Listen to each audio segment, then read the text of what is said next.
Bună seara, doamnelor și domnilor! Bine v-am găsit cu o nouă ediție specială. Invitații în studioul Jurnal TV sunt astăzi senatorul român Viorel Badea, Nicoleta Iucarie, directoarea Autorității Naționale pentru Cetățenie, și Eugen Tomac, secretar de stat pentru românii de pretutindeni. Bună seara și bine ați venit în studioul nostru! Pentru început, vreau să vă spun că ne macină foarte mult problema cetățeniei române, a dobândirii cetățeniei române. Este, recunosc, un calvar pentru moldoveni care se plâng de o procedură lentă sau poate să spunem tărăgănată de avizare, de redobândirea cetățeniei. Vrem aici să ne oprim la această problemă. Și haideți să specificăm în primul rând ce este cu acest termen de 5 luni. În legea numărul 21, după cum am văzut, cu modificarea operată în luna aprilie, printr-o ordonanță de urgență, ni se arată că termenul de 5 luni este specificat în cazul în care a fost înregistrată cererea la Secretariatul Tehnic al Comisiei. De atunci începe numărarea acestui termen, da? Doamna Iucarie, v-aș ruga să specificați. Legea 21 din 1991 a suferit multiple modificări. Făceați vorbire la un moment dat de o ordonanță de urgență, este ordonanța 5 din 2010, care a modificat și ea de ultimă oră această lege a cetățeniei prin înființarea Autorității Naționale pentru Cetățenie în februarie 2010.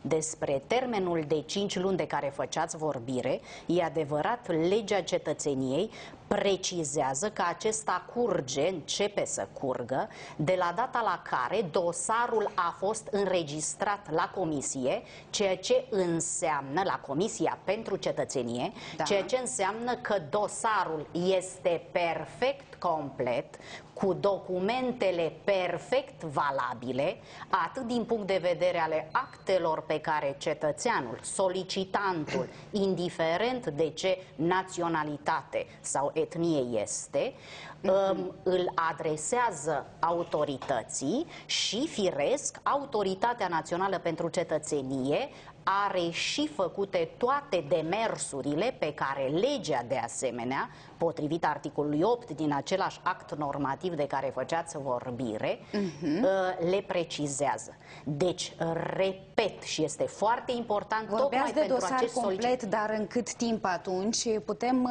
vorbi despre perfectarea unui dosar complet sau să primim informația, un cetățean să primească informația că dosarul său este complet? Cetățeanul, adică solicitantul pentru noi, sau petiționarul, poate să se adreseze cu orice petiție, oricând de la data la care a formulat cererea pentru cetățenie. Dreptul solicitantului de a se adresa autorității și obligația autorității de a-i răspunde la o petiție simplă privind stadiul soluționării dosarului de cetățenie. Însă, precizez, de la data înregistrării cererii până la data în care procedura de redobândire a cetățeniei se finalizează cu depunerea jurământului de credință în fața președintelui Autorității Naționale pentru Cetățenie, pentru dosarele, precizez, pentru dosarele înregistrate în anul 2010, ar trebui să curgă 9 luni. Acest lucru o spun cu perfectă responsabilitate, întrucât dosarele înregistrate în anul 2010 practic sunt dosare complete din punct de vedere al cetățeanului, întrucât autoritatea are obligația prin funcționarii săi, atât la structura centrală cât și la birourile teritoriale din România, cele 5 birouri teritoriale, să înregistreze dosarele complete. Cum le răspundem atunci cetățenilor care au depus dosarele acum câțiva ani, din 2002 până în 2008, și care n-au primit niciun răspuns? Dacă aveți răbdare, vă povestesc și de acelea. Eu v-am spus pentru acest termen ce înseamnă termenul de 5 luni în principal, adică 5 luni curge de la data la care președintele Comisiei pune rezoluția pe un dosar complet și ulterior încă 4 luni pentru dosarele din 2010 pentru perfectarea procedurii de redobândire a cetățeniei, inclusiv cu depunerea jurământului de credință în fața președintelui autorității, iar pentru dosarele care au fost înregistrate la fosta Direcția Cetățeniei din cadrul Ministerului Justiției, actualmente Autoritatea Națională pentru Cetățenie, pentru dosarele înregistrate, vorbesc, 2002-2009, acest procedeu, e adevărat, și pentru mine, ca reprezentant al autorității, nu foarte lesnicios, întrucât eu am fost obligată ca la sfârșitul anului 2009, pentru ca să nu mai cer solicitanților care deja și-au depus dosarele în 2003, să le mai cer noi acte valabile, atunci am suplinit eu această obligație a petiționarului prin a verifica eu persoana ca persoană fizică, verificând prin actele pe care le-am depus la diferitele instituții cu care noi conlucrăm. V-am înțeles. Domnule Badea, ziceați în unul din interviurile realizate recent că a fost o problemă, criza economică și respectiv lipsa de personal care urma să verifice actele din dosarele depuse de solicitanți. De ce? De ce s-a produs acest lucru? De ce s-a produs criza? Nu de ce s-a produs criza, de ce s-a produs acest lucru, că nu am avut personal suficient care să examineze dosarele, să le înregistreze și mai departe să le verifice. Exact, așa cum spunea și doamna președinte puțin mai devreme, inițial problema cetățeniei era rezolvată de către o direcție din cadrul Ministerului Justiției. Această direcție, practic, avea o structură foarte redusă de personal, dat fiind faptul că lucra la nivel de direcție. Ulterior, odată ce a fost o intervenție a președintelui României, s-a considerat necesar ca această chestiune a cetățeniei să capete dimensiunea absolut firească pe care trebuie să o aibă, s-a înființat prin lege Autoritatea Națională pentru Cetățenie. Odată cu înființarea acestei autorități, tot prin lege s-a considerat că este necesar pentru soluționarea într-un termen normal a solicitărilor de cetățenie, să crească schema de personal. Această chestiune în momentul acesta s-a completat, avem schemă de personal, am intrat în linie dreaptă și solicitările vor fi rezolvate așa cum spune legea cetățeniei. Noua schemă de personal va permite să mergem într-un ritm normal. Exact. Așa. Exact. Acum vă întreb cu o altă situație. Ziceați tot dumneavoastră, vorba dumneavoastră, e prea stufos dosarul și în cazul ăsta am putea să sperăm că numărul de acte și, bun, toate procedurile acestea să fie simplificate? Aceste chestiuni cu siguranță vor intra în competența Autorității Naționale pentru Cetățenie, pentru că acolo experții vor putea spune cu subiect și predicat care dintre acele documente trebuiesc date într-o parte și care trebuie în continuare să facă parte necesară a dosarului. Spuneați anterior că autoritățile de la București deja se gândeau, se apucau să examineze, să soluționeze problema aceasta. Da, este practic acum de această simplificare a procedurilor. Este practic o chestiune pe care noi avem pe agenda noastră și anume simplificarea la maximum și flexibilizarea la maximum acestui proces de redobândire a cetățeniei, ținând cont totuși în același timp de chestiunile care țin de siguranța cetățeanului, chestiuni care țin de bunul mers al duce la bun sfârșit a acestui proces. Și tot mai spuneați în unul din interviuri, că l-am citit foarte atent, în luna noiembrie, până la sfârșitul lunii noiembrie, promiteți să examinați toate, să lichidați toate restanțele. Este așa cum... Așa, bun, atunci haideți să vedem. Este normal ca să lichidăm toate restanțele într-un termen atât de restrâns, pentru că este vorba de 10.000 de solicitări. Este normal să rezolvăm aceste toate dosare care sunt înregistrate din 2002 și până în prezent, adică până în 2009. Eu alt aspect l-aș atrage atenția. Nu înseamnă că grăbim procedura de redobândire a cetățeniei prin faptul că soluționăm dosare care sunt pe rolul autorității. Nu. Eu spun că legea este suficient de suplă legea este cât se poate de facilă, că aceste acte sunt absolut necesare pentru ca procedura de redobândire a cetățeniei române să fie cea corectă și cetățeanul care va deveni cetățean român să fie foarte stăpân pe acel certificat care îl obține. Dar se întâmplă că cazierul juridic ar trebui să fie înnoit în perioada în care este solicitat și în momentul în care a depus cetățeanul acum câțiva ani documentul cu cazierul juridic. Asta vă spusesem puțin se mai cere înainte, din nou că nu se mai cere din nou alt cazier sau un alt act a cărui valabilitate comisia îl constată ca nefiind în termen, întrucât autoritatea, repet acest lucru, autoritatea s-a suplinit în drepturile petiționarului și astfel ea face verificările proprii cu privire la acest dosar. Și încă o dată spun, e adevărat, iarăși responsabil, la sfârșitul lunii noiembrie, și n-am zis sfârșitul, am zis chiar 20 noiembrie, toate dosarele înregistrate înregistrate în 2002-2009 vor fi soluționate, adică soluționate, se va da fie aviz pozitiv, fie aviz negativ de către Comisia pentru Cetățenie. Cum un cetățean, un solicitant, poate afla dacă dosarul său nu a fost înregistrat? Dacă un cetățean, o informație, sigur că da, el poate, începând din 18 octombrie, și asta este o noutate care n-au știut-o nici colegii mei, din 18 octombrie, practic Autoritatea Națională pentru Cetățenie și-a deschis porțile pentru informații în fiecare zi, adică la structura centrală pot veni fie petiționari, fie avocați, potrivit programului cu publicul, de luni până vineri inclusiv, între orele 9 și 16.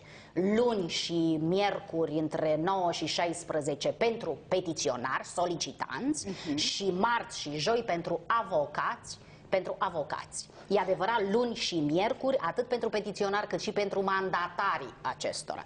Dar știți că și la noi la consulat este problema lipsei de personal și în cazul ăsta ne reținem cu înregistrarea dosarelor. Consulatele și ambasadele nu înregistrează dosare de cetățenie. Vi le transmit. Ele nu fac decât să transmită, adică să primească actele împreună cu cererile petentului și o dată pe lună sau de 2 ori pe lună, nu știu foarte bine, dar cred că o dată pe lună, transmit către Autoritatea Națională pentru Cetățenie. Deci problema personalului este rezolvată în România, da? Da, doamnă. Asta ne asigurați. Păi, nu vă asigur.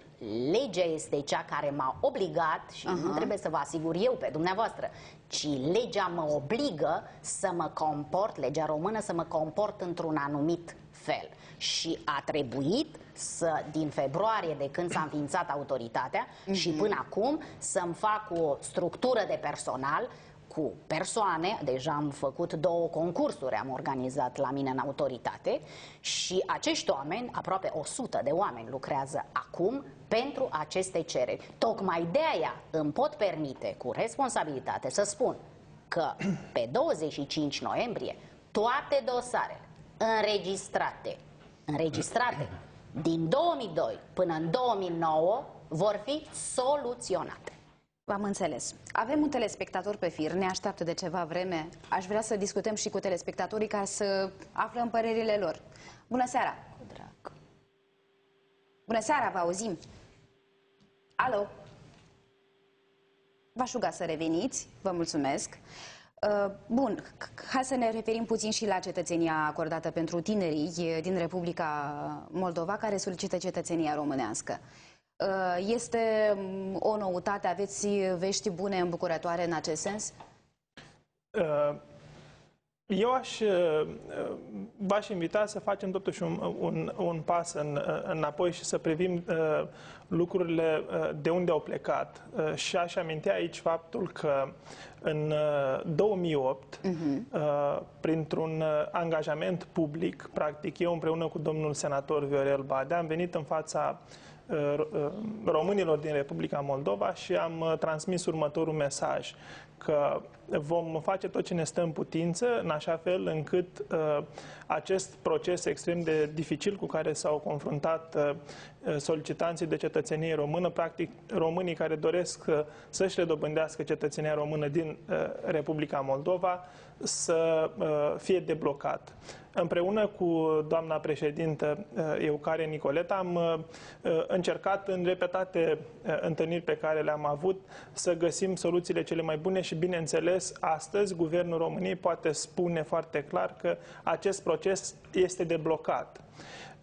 Eu vă spun, dacă vreți, mult mai simplu, în calitate de originar din Basarabean, dacă vreți, român ajuns la București, care a trecut prin acest calvar al redobândirii cetățeniei române, pentru că am așteptat 6 ani de zile, fără să intervină nimeni, pur și simplu pentru că mi-am dorit ca acest parcurs, nefiind presat, bineînțeles, de situația mea personală, neavând obligații foarte mari, dar știu ce înseamnă să aștepți redobândirea cetățeniei române. Astăzi vă pot spune foarte ferm și clar că acest proces este mult mai flexibil. Mă întâlnesc foarte des cu compatrioți de-ai noștri care vin la București sau la Chișinău și, într-un mod cât se poate de firesc, își reintă în drepturi. Este o prioritate a statului român ca cei care doresc să-și redobândească cetățenia în momentul de față să o obțină într-un mod cât se poate de firesc. Nu putem acorda cetățenia așa cum se vehiculează în masă. Vine un grup de nu știu câte sute de mii sau zeci de mii și într-o noapte obține cetățenia. Astea sunt speculații gratuite. Totul se desfășoară într-un ritm perfect normal și firesc ca orice procedură europeană, pentru că și alte state europene acordă cetățenie într-un număr mai mic sau mai mare. Obligația noastră a fost, cel puțin din punct de vedere politic, atât cât ne-am asumat noi, pentru că și eu și domnul senator Badea suntem oameni politici, am avut acest mandat din partea cetățenilor, în mod special din Republica Moldova, de a ne implica în acest proces. Și cred că astăzi lucrurile, cu siguranță întotdeauna există loc de mai bine, au intrat într-un ritm al normalității. Un subiect care în urmă cu câteva, să zicem un an și jumătate în urmă, era foarte greu să-l discut și dificil pentru noi. Astăzi îl discutăm cu totul alți termeni. Am venit la Chișinău tocmai pentru a fi cât se poate de transparenți și clari în ceea ce privește demersul statului român, în ceea ce ține de repunerea în drepturi a cetățenilor Republicii Moldova, care au acest drept și pe care statul român îl oferă. Deci, cred că suntem pe un parcurs firesc. Noi încercăm să ne facem treaba cât mai bine. Cu siguranță că așteptarea pentru foarte mulți solicitanți de ani de zile pune semne de întrebare serioase, dar, așa cum v-a asigurat doamna președintă, dosarele care au fost până acum înregistrate din anii precedenți vor fi soluționate în cel mai scurt timp. Și asta e un lucru îmbucurător. Ați pus întrebarea legată de tineri. Eu am fost un apric susținător al tot ceea ce înseamnă mărirea numărului de burse. La inițiativa instituției pe care o conduc împreună cu Ministerul Educației și Ministerul Afacerilor Externe, am promovat anul acesta un proiect de hotărâre de guvern prin care am majorat numărul de burse până la 5.000. Deci încercăm într-un ritm cât se poate de normal și firesc, așa cum este și cazul în situația noastră, să oferim atenția cuvenită românilor din Republica Moldova. Și asta este mandatul meu, dacă vreți, în calitate de secretar de stat pentru românii de pretutindeni. Și am, inclusiv prin modificările pe care le-a suferit legea cetățeniei, am exclus acel termen de 4 ani de zile pentru tinerii care veneau la studii în România. Deci, practic, orice cetățean al Republicii Moldova. Aici vroiam să specificați. Da. Așa. Da, este, dacă vreți, o sugestie a noastră pe care și o decizie pe care am luat-o împreună, pe care am promovat-o în guvern anul trecut și imediat în Bun. Și aici aș completa o chestiune foarte importantă. Practic, această inițiativă a fost îmbrăcișată în mod egal de toate forțele politice din România, ceea ce arată faptul că noi ne-am bucurat cu toții să putem să venim cu această facilitate pentru foștii cetățeni români. A revenit telespectatorul care ne-a sunat la început de emisiune. Haideți să-l ascultăm. Bună seara! Alo, bună seara! Vă ascultăm. Am și eu așa o întrebare cu privire la cetățenie. În 2009, luna 11, am depus și eu dosarul la Chișinău, la consulat, după așteptare de câțiva ani. Acum, în martie, m-am gândit să scriu o petiție la București, cu tot prinsă la dosar, să aflu informații. Peste 3 săptămâni am deja un an. Și n-am nici eu răspuns, nici nu știu la cine să mă adresez, cum să aflu. Cunosc persoane care au trimis câte 4, 5 și petiții, n-au răspuns. Au scris pe e-mail, n-au răspuns. Ne simțim puțin așa abandonat, nu știu cum. Stăm și așteptăm, nu știu când și cum și nu avem nicio informație. Mi se spune că când am primit la consulat, am depus dosar, mi s-a spus, ne-a dat o foiță și ne s-a spus, aici pe adresa asta, la București, sau sunat sau pe e-mail. Nu răzbatem nicăieri, nu putem găsi nimic, nu știu, poate propus mi-ați o soluție sau ne lămuriți și ca o se întâmplă așa, nu știu, eu cred că asta nu e normal. Care e soluție sau altă variantă este care e real de aflat informații, fiindcă, nu știu, nu e normal. V-am înțeles, vă mulțumesc foarte mult. Înțeleg că dosarul a fost primit de către ambasada sau de către consulatul nostru la Chișinău. Da. Domnul nu cunoaște data la care acest dosar a fost trimis de către ambasadă sau consulat la București. E adevărat, cunoaște că anul trecut, în noiembrie, a depus dosarul, așa am înțeles, și că în martie anul acesta a depus o solicitare, n-am înțeles foarte clar dacă a depus solicitarea la Autoritatea Națională pentru Cetățenie sau tot aici.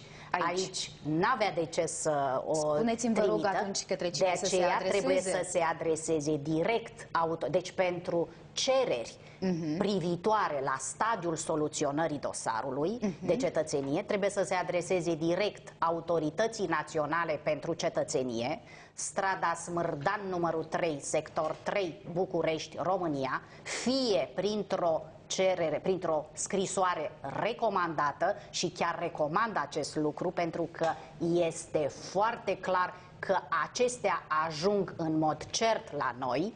E adevărat, prin intermediul altor persoane, intermediari sau avocați, de cele mai multe ori nu ajung nici măcar dosarele sau actele în completare, cu atât mai puțin astfel de cereri sau astfel de către scrisori, motiv pentru care fie direct prin scrisoare recomandare, fie odată poate veni persoana, fie la București, fie la unul din birourile teritoriale din România, să se intereseze și îi se spune pe loc cu privire la stadiul soluționării dosarului. Dar pe site ar putea să existe o rubrică stadiul dosarului și să fie acolo pe o listă numele tuturor persoanelor care au înregistrate dosarele și să știe la care etapă se află. Pentru că am dat publicității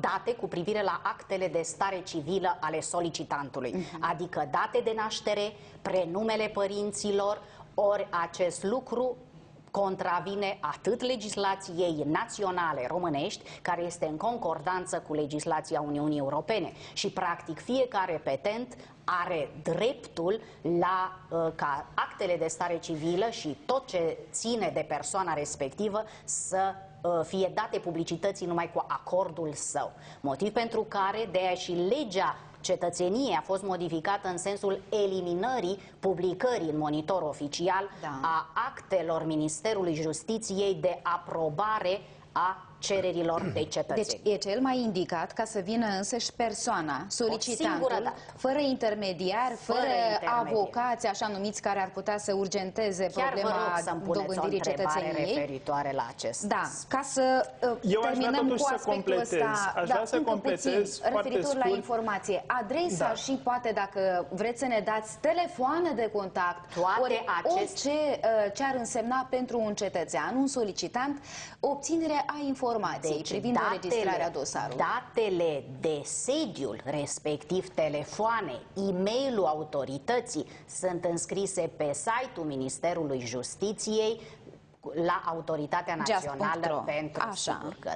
Deci toate aceste date care sunt practic referitoare la procedura de redobândire a cetățeniei și tot ce înseamnă informații pot să le ia de pe site-ul Ministerului Justiției. Scuză-mă. Da, și doamna președinte a completat foarte clar și a precizat că anume informații se pot solicita printr-o adresă trimisă prin poștă, recomandată ar fi preferabil, pentru că există această tendință pentru... E și firesc pe undeva, există ani de așteptare. Bine, n-ar trebui să ne limităm în a spune, domnule, am solicitat pe un mail sau am încercat să dau un telefon și nu am obținut nicio informație. Informație privitor la dosarul complet ce ar trebui să conțină există pretutindeni și pe portalul misiunilor noastre și pe portalul Ministerului Justiției și din acest punct de vedere nu cred că există o problemă. Recomandabil ar fi ca pentru informații exacte privind stadiul dosarului să se adreseze printr-o scrisoare recomandată. Alte mijloace sunt mult mai dificile și ar trebui să existe această înțelegere și răbdare în continuare, pentru că sunt totuși foarte multe dosare care trebuie soluționate. Ele își parcurg calea firească. Deci adresa e specificată pe site-ul Ministerului Justiției al României. Bun.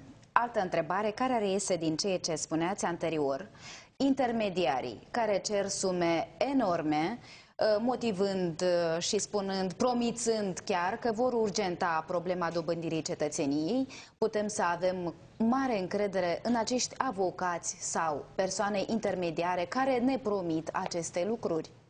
În avocați, de principiu, trebuie să ai, dacă ai un avocat în care ai încredere, este avocatul tău, e normal să ai încredere. Eu însă spun următorul lucru. Niciun petiționar, niciun solicitant de redobândire a cetățeniei române nu are nevoie a apela la mandatari sau la avocați care, e adevărat, cu delegație sau nu, se interesează de stadiul soluționării dosarului. Pentru că o singură dată tu ca persoană vii la Autoritatea Națională pentru Cetățenie și îți depui dosarul, tu persoană, tu solicitant, știi foarte bine ce acte ai depus, ce acte în completare urmează să aduci și atunci nu faci decât să aștepți eventual 5 luni minimum și 9 luni ca să fii invitat la jurământ. Dar spuneți-mi, dacă este diferența atunci, unde depunem dosarul? În Republica Moldova sau în România? Pentru persoanele care firesc, care sunt în România, care nu trebuie să aibă permis de ședere, nu mai trebuie să aibă domiciliu sau reședința, legea tocmai a făcut acest lucru, a înlăturat aceste condiții care erau obligatorii pentru petenți. Dacă pot veni în România, pot depune în fiecare zi de miercuri la structura centrală al autorității, adică din strada Smârdan, numărul 3, sector 3, București, între orele 9 și 17, dar numai termenele decurg la fel? Ascultați-mă puțin, să-mi termin ideea. Și în fiecare zi a săptămânii, de luni până vineri, inclusiv între orele 9 și 17, la cele 5 birouri teritoriale tot din România, adică Cluj, Timișoara, Iași, Galați, Suceava. Termenele curg în funcție de termenele de procesare a dosarului și de înregistrare se face pe loc. Practic, dacă înregistrezi un dosar la Suceava, astăzi, la orele 17, el intră în baza de date a autorității și el va fi procesat cu precădere față de un dosar înregistrat la București, la structura centrală, însă la orele 18. Deci este clar că în funcție de data și ora la care ai depus, indiferent că ai depus la birourile teritoriale din România și nu la structura centrală, dosarele respective vor fi soluționate la rând.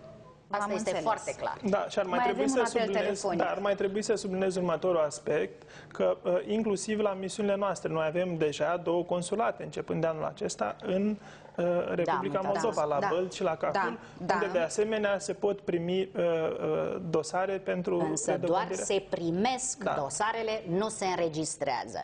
Acestea vin odată cu curierul diplomatic, odată la lună. Avem un apel telefonic în acest moment. Alo? Bună seara! Bună seara! Am o întrebare. În februarie 2005 am depus cerere la Consulatul României pentru programare de a prezenta documente pentru redobândirea cetățeniei. Până în ziua de astăzi nu am niciun răspuns, timp de 5 ani. Sunt din Chișinău. Așa, v-am înțeles. Doamna Iucari. Vorbim, să înțeleg, de o cerere de programare în vederea depunerii dosarului, la Consulatul de la Chișinău. Practic, Autoritatea Națională pentru Cetățenie nu are competențe în a soluționa astfel de cereri. Noi soluționăm numai dosarele înregistrate la autoritate. Practic, aceste cereri de intenție care sunt la nivelul misiunilor diplomatice sau numai la Chișinău, este în competența unei alte instituții. Așa, mai este un aspect: în cât timp dau avizul cele 4 autorități, organisme de control din România care verifică datele din dosar? În ultima vreme Autoritatea Națională a încheiat protocol cu una dintre instituții. Practic numai 3 avize le mai primim prin adrese, deci practic o corespondență, de cele mai multe ori cam în 3 luni, 3 luni jumate. Însă legea nu obligă cu un anumit termen, ca într-un anumit termen, aceste avize să parvină Autorității Naționale pentru Cetățenie. Deci legea obligă numai ca Autoritatea Națională pentru Cetățenie să soluționeze cererea de redobândire într-un termen de 5 luni. Așa, deci, practic, e un paradox, am putea să ne reținem, nu? Nu este un paradox, întrucât tocmai nu este un paradox dacă interpretăm textul de lege, adică de 5 luni, de la data la care dosarul este complet. Dar eu vă spun următorul lucru, că practica a demonstrat, și practica de ultimă oră a demonstrat, că aceste avize vin în intervalul de 5 luni de la data înregistrării dosarului. De aceste dosare înregistrate în 2010 vor parcurge un termen mult mai scurt decât l-au parcurs cele din 2003. Așa, și referitor la taxe, se achită vreo taxă? Sunt persoane care spun că au achitat 60 de euro pentru un act care este confirmat la notariatul din Chișinău, act pe care Bucureștiul nu-l recunoaște și impune cetățeanului un nou document cu 60 de euro. Nu vreau să zic că e o fabulație, dar poate să fie o ipoteză. Deci o ipoteză de lucru. Deci vă spun pe un caz concret, discutând cu cetățeanul care a avut situația respectivă. Da, putem să și verificăm. După emisiune puteți ca să-mi dați această situație și să verific dosarul. Însă, este exclus. Noi acceptăm toate actele notariale efectuate în Republica Moldova. De altfel, și avem avem toți notarii publici care sunt acreditați de Ministerul Justiției din Republica Moldova. Deci, practic, toate actele pe care noi le solicităm de la petiționari sau solicitanți, ele trebuie, e adevărat, să fie legalizate. Și noi acceptăm aceste legalizări făcute de către notarii publici acreditați, adică agreați de Ministerul Justiției din Republica Moldova. Mai avem un apel telefonic, după care discutăm despre posibilitatea depunerii dosarului de către un mandatar prin procură. Bună seara! Alo, bună seara! Vă ascultăm, doamnă! Mă numesc Liliana. Aș vrea să-mi răspundeți la o întrebare. Da. În anul 2000 am redobândit cetățenia română. Pe atunci copiii mei erau minori. În ziua de astăzi ei au ajuns, deci au atins majoratul și aș vrea să știu ce prioritate au pentru obținerea cetățeniei române în baza mea. V-am înțeles întrebarea. Mulțumesc. Dacă doamna a dobândit cetățenia română din anul 2000, practic și 2000 a spus, scuzați-mă, practic la acea dată, când copiii erau minori, deci existau și erau minori, înseamnă că au dobândit cetățenia română odată cu părintele. Deci acești copii sunt cetățeni români. Așa, v-am înțeles. Haideți să discutăm puțin și despre... Prevede legea 21 din 91. Așa, am înțeles. Un mare pas înainte este faptul că cererea poate fi depusă prin mandatar cu o procură specială.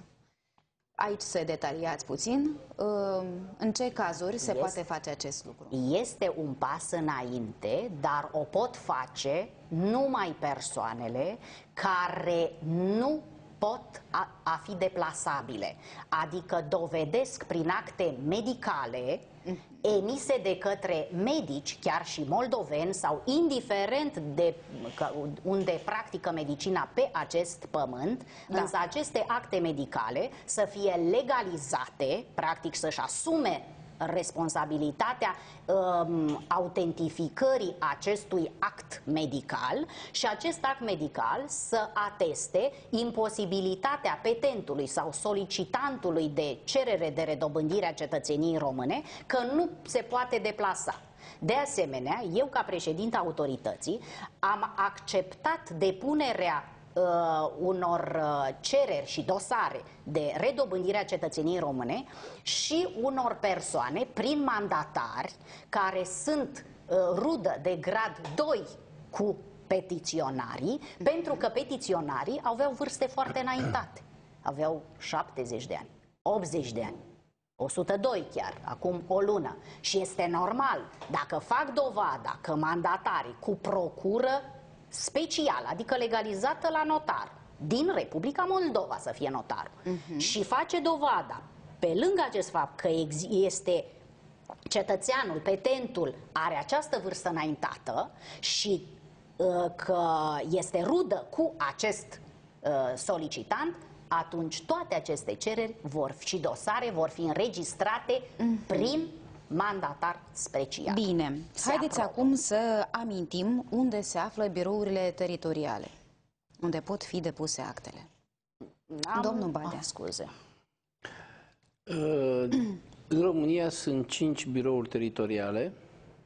În primul rând cele de pe județele de frontieră, la Suceava, Iași și Galați.